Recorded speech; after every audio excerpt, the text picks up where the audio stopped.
All right, guys, we are back with another episode of Post Grad with Asha, NCE edition.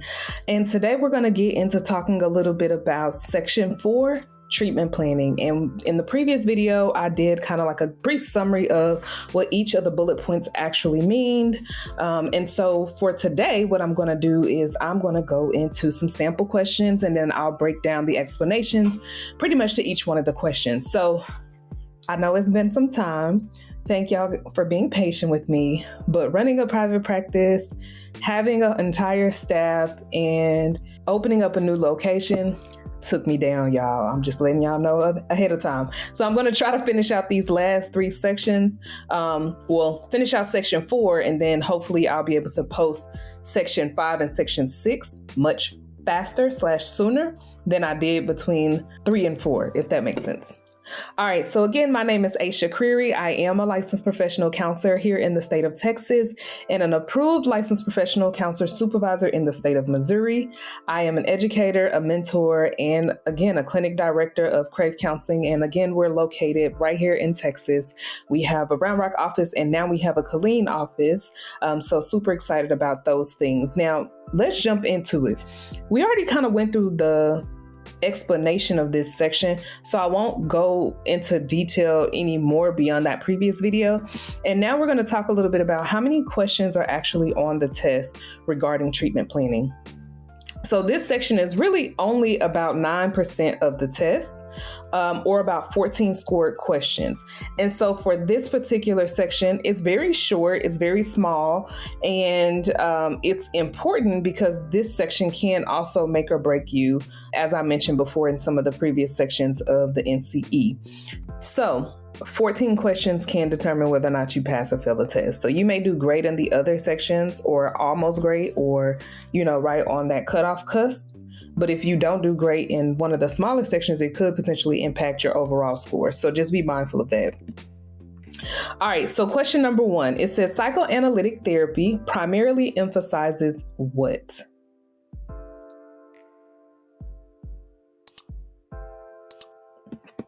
All right, it's going to be making their unconscious thoughts conscious. So you may be wondering, how does this even apply to treatment planning? It applies to treatment planning because you have to determine which theory you're using and why it is in alignment with the treatment that you're offering your client. So again, this is just a quick aside. I'm not going to do, let's say, EMDR on someone who is just struggling with depression. I could, but that's probably not going to be my primary focus. I may try to use psychoanalytic therapy just because I want to know what's causing you or what's leading you to your depression. So let's get into the next question. So again, some of these questions may not be so straight to the point when you try to figure out, okay, how does this question even fall under this section? Just think treatment planning and what that actually means when you're providing a service to a client. All right. The primary goal of blank is to help the client in reducing the level of incongruence between ideal self and actual self.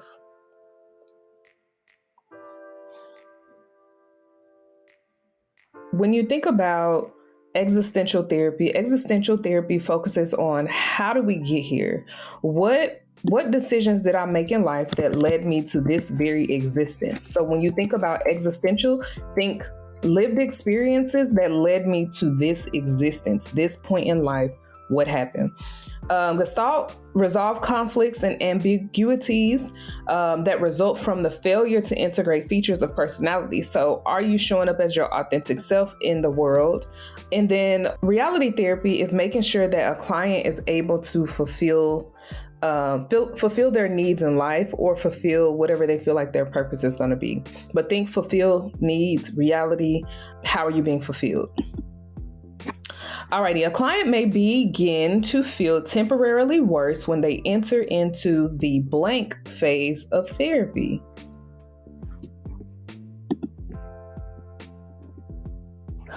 All right, so when we talk about this particular question, you're going to want to know what are the different phases of therapy and what they actually look like. And so the answer to this particular question is going to be the exploration phase. And so when you think about what would cause a client to maybe bring up old emotions, past experiences, past behaviors, past thoughts, past feelings related to whatever the stressor is or whatever the issue is, even talking about the stressor, you're going to think that as we explore what's happening in your life, it could cause a temporary disruption in maybe positive or stable moods. So when you think about assessing, this is just assessing. Okay, how do you experience your symptoms?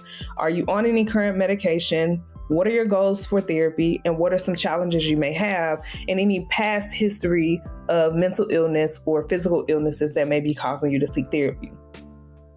In the resolution phase, this is where we're closing out. If you're closing out with a client, they're probably not going to be backtracking at the resolution phase. And if they are backtracking at the resolution phase, it's probably going to be more so in connection with an attachment related thing where they are afraid to lose you as their clinician. So they may start to feel bad about the termination of the relationship, but not necessarily that they would feel worse when they enter into this stage per se. Orientation phase is where you're building a relationship with your client. You're establishing rapport. So if you're establishing rapport, if your client is starting to feel worse, then that's probably a sign that you're not a good fit for this client, or it's a sign that you may be causing harm to the client unintentionally without their awareness. All right, so how does a counselor know when a client is ready for the maintenance phase? So I'll give you 10 seconds on that.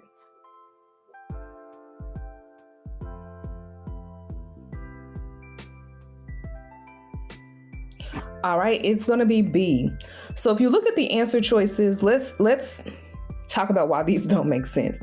So when a client is not financially able to keep up with their level of care, that is essentially unethical for you to discharge a client because they cannot pay for services. Now, that's not to say that you are supposed to provide services for free. That's not what I mean by that. But for you to just drop a client, or for a client to just drop off the face of the earth because they can't afford services, because that happens in the field where your clients will just not come back because they can't afford therapy. But that's just not what that's not a sign that a client is ready for the maintenance phase. That's a sign that your client is experiencing life, and life is life. And that doesn't mean that they're ready to jump into the maintenance phase, because they're probably not even ready. They were probably working through something, and because their financial status changed, they had to sit it down for a moment. So that doesn't mean that they're prepared for the maintenance phase. All right, when a client is able to identify a crisis, your client will always be able to identify a crisis. They come in knowing what their crisis is. That doesn't mean that they're ready to go into maintenance phase because they've identified what a crisis is.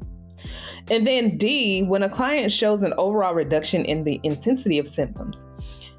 Yes, they may show an overall reduction in their symptomology. For example, your client may have experienced crying spells 10 times a day.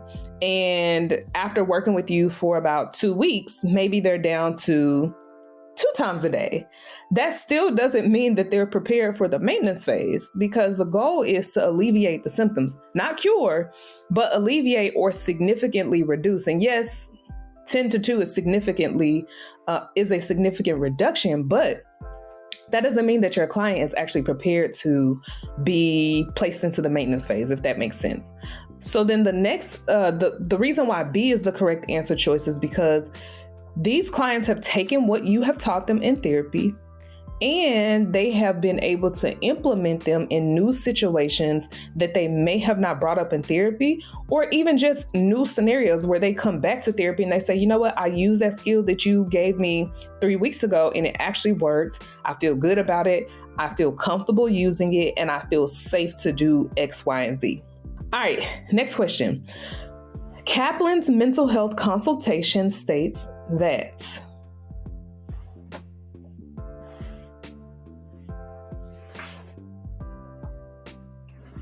all right, the answer choice is D. So let's talk a little bit about why the other ones are not. But before we talk about that, you may or may have not ever even heard of Kaplan's mental health consultation model.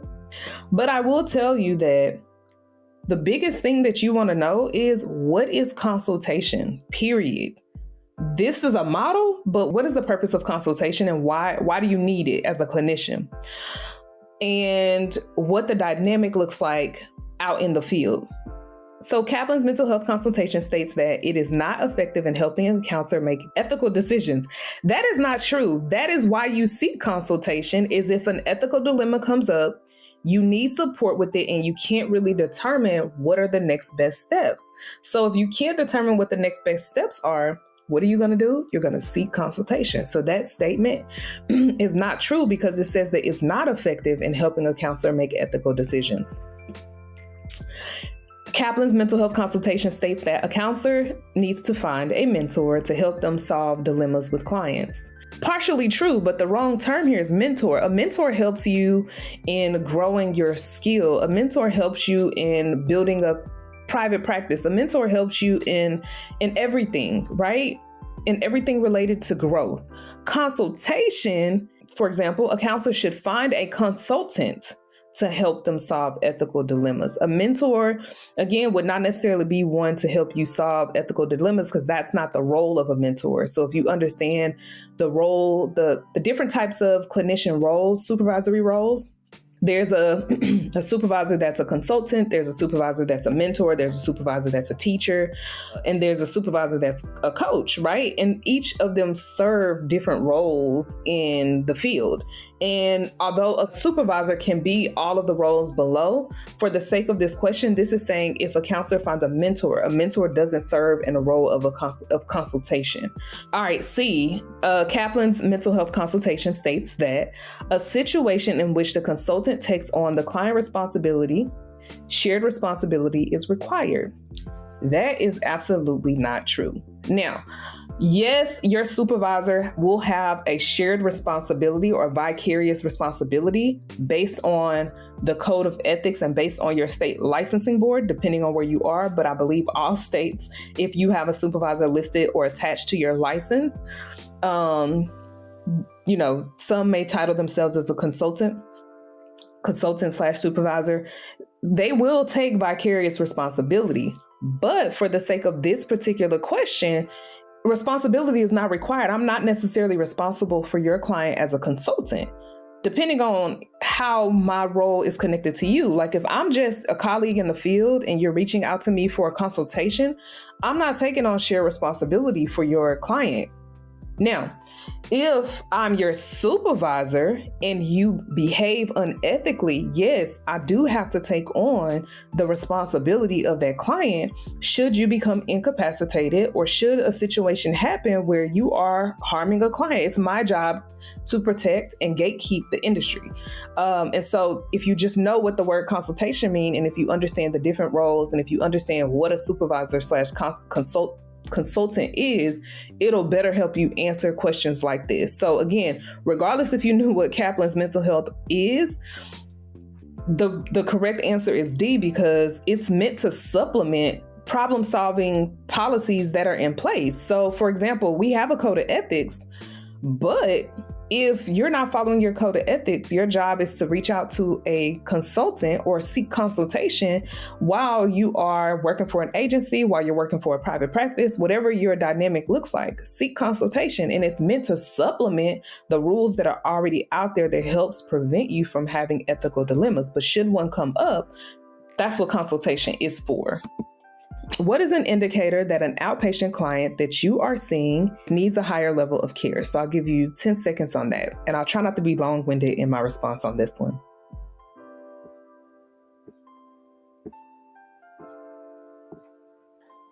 All right. So let's think about higher level of care. So when you are working with clients and you're thinking treatment plan, you're going to always assess for a level of care. And you may or may not have heard this terminology based on your practicum site or your internship site or based on your experience thus far in the field. But higher level of care is where you assess if the level of care that you're able to provide is adequate enough for the client that you're providing services to. So it is B as in boy. All right. You need to kind of know what the different types of settings are when it comes to treatment planning. And so outpatient facility is more than likely a private practice. Intensive outpatient facilities are probably more than likely a behavioral health hospital that offers daily outpatient psychotherapy services, whether it's individual, group, or it is very intensive, right? They have staff around the clock to be able to serve these clients. You have inpatient. These are your clients who are a harm to themselves. These are clients who are highly reactive and they need severe stabilization supports. Then there is residential or, oh my gosh, my mind is going blank. Substance use treatment facilities, sorry. And you have those that are out in the field. And then you have, of course, your traditional hospital settings who can support clients usually upon walking into the emergency room if they have a psychiatric condition that they are struggling with that's causing them, again, to be extremely highly reactive and they're not able to get into a freestanding behavioral health hospital. Okay, so the next thing in talking about this, if a client has a diagnosed mental health disorder, that doesn't mean that they need a higher level of care, right? I could be depressed, but I'm still able to function, functional depression, right? A client experiencing auditory and visual hallucinations, they may not necessarily need a higher level of care. Like if you're an outpatient and there's a psychiatrist or a nurse practitioner or a physician assistant there to provide medication management, you may co-facilitate or co-collaborate with the physician and say, hey, these are new symptoms that the patient is experiencing. We did discuss coming in for, medication management support or even further assessment. But that doesn't necessarily mean they need a higher level of care because the visual or auditory hallucinations may be manageable. Okay, a client struggling with tobacco use, not necessarily. Now, if we had a client who, and some people go into substance use facilities for tobacco cessation, but it's not necessarily required per se, because I could be working with a client who just wants to stop smoking, but it's a behavioral thing, CBT. I might be able to support that client with that in outpatient. Now, if it's a client who has an opioid addiction and they're experiencing extreme withdrawal symptoms, they are experiencing, like, for example, headaches, throwing up, inability to eat, dry, skin turgor, like all of these, symptoms, then yes, maybe they do need a higher level of care, where we can stabilize the physical ailments and then we can reintroduce or reestablish psychotherapy once that level of care has been established and has been completed to fruition, right? All right. So what is the overall goal of SUPER's career development theory orientation? So this is one of those questions, either you know it or you don't.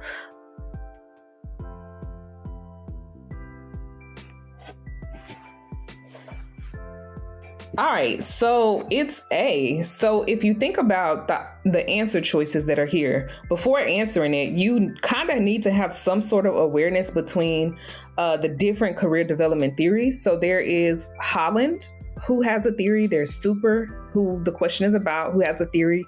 There's Rowe, who has a theory. And there is Holland and Tiedemann. I don't know if I said that right, but it might be Tiedemann. Can't remember. But the first one is for SUPER. His goal is to help clients in making healthy career choices or making career choices. With Holland, his goal is to find environments that a client may best be able to work in. How's your temperament? What type of people do you want to work around? What type of environments do you thrive in? Holland also helps a client take on enjoyable roles or help a client identify what an enjoyable role would be. Not necessarily that they're making the career choice or helping them make a career choice, but hey, here's a list of things that this client said that they would enjoy based on whatever assessment that they take, career assessment that they do. Then Tiedemann is the one who helps the client identify their decisions, like what led up to the decision. How's your decision making connected, right? All right, next question. Which of the following is a role of group therapy?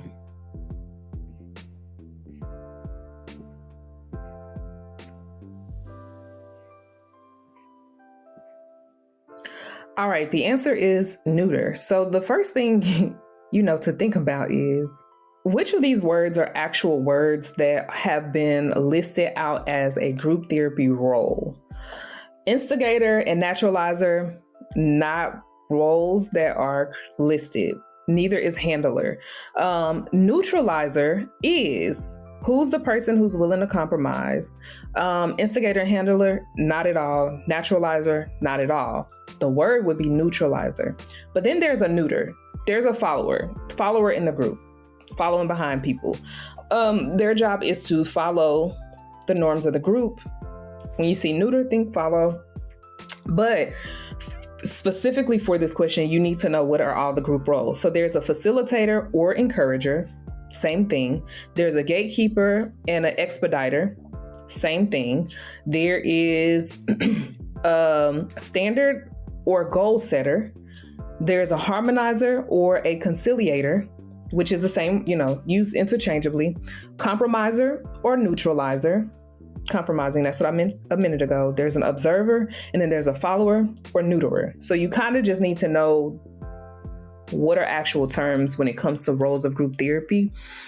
If you at least know the words, even if you don't know what they do, at least you know what is and what's not. Again, this is another one of those questions where it's either you know it or you don't. All right, we're down to the last two questions. All right, so for this question, blank is an example of a counselor who serves in an inferior role in decision-making process with the client.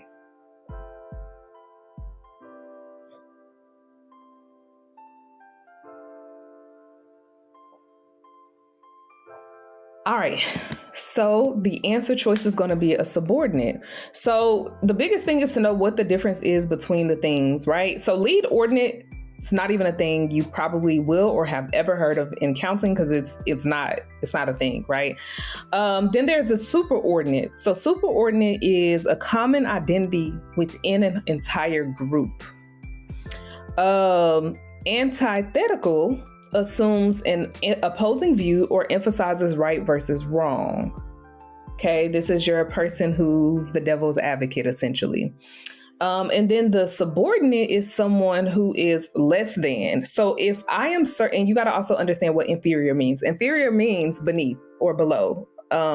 So when you think about subordinate, I have subordinates that are under me, or I have clinicians that work under me. They are subordinate to my role within the practice, right? And so when you think about counseling, your client is usually the leader of their journey. You're just helping them facilitate it.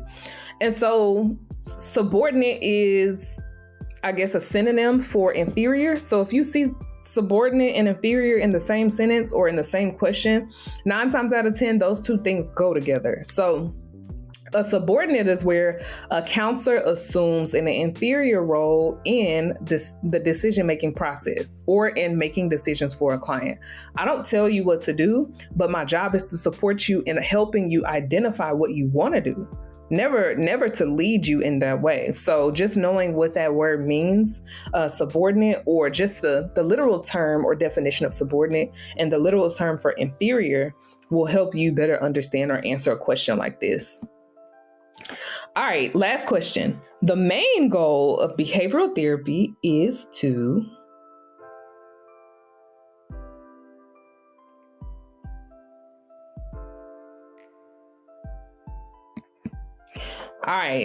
the main goal is to help members eliminate maladaptive behaviors and develop new, more effective ones.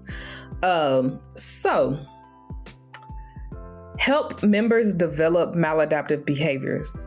Maladaptive is a negative term. So I'm not going to help a client or a member of behavioral therapy or group therapy develop anything negative. That's not my job. That is also something that could potentially cause further harm. Help members identify maladaptive cognitions and replace them with adaptive cognitions. That's cognitive therapy. And then to help a client become desensitized through behavior modification supports. That's usually someone who is struggling with neurodivergent or a neurodivergent population. But your job isn't to help someone become desensitized. Your job is to help them identify maybe the sensations they're experiencing and how to better manage or cope with them through behavior modification supports. So that's it for this video. Again, I'm gonna send my sincerest apologies for taking as long as I did to get this out, but life be lifing and business be businessing. So hopefully this video was helpful. I am going to try to get out section 5 within the next week or two or sooner. But that's all for this particular section of the NCE, section 4. Now, I will notate that there are some things that I types of questions that I did not include in this particular section. And I think I did not include too many scenario-based questions, but be prepared to see 1 or 2 or 3 scenario-based questions, probably similar to the one like this one right here. What do you do? How do you handle or manage a client throughout the treatment planning process? And then also things you might also need to know for this particular section is the different types of treatment planning templates, the types of or the purpose of developing goals with a client, and identifying when a client has met those goals and reestablishing new goals if a client wants to continue services. So that is a brief aside, but thank you guys for, again, sticking to it with me. Again, I mentioned I'm going to try to get 5 out much sooner. Until next time, I'll see y'all in section 5. Y'all have a great evening or day or whatever time capacity you're operating within.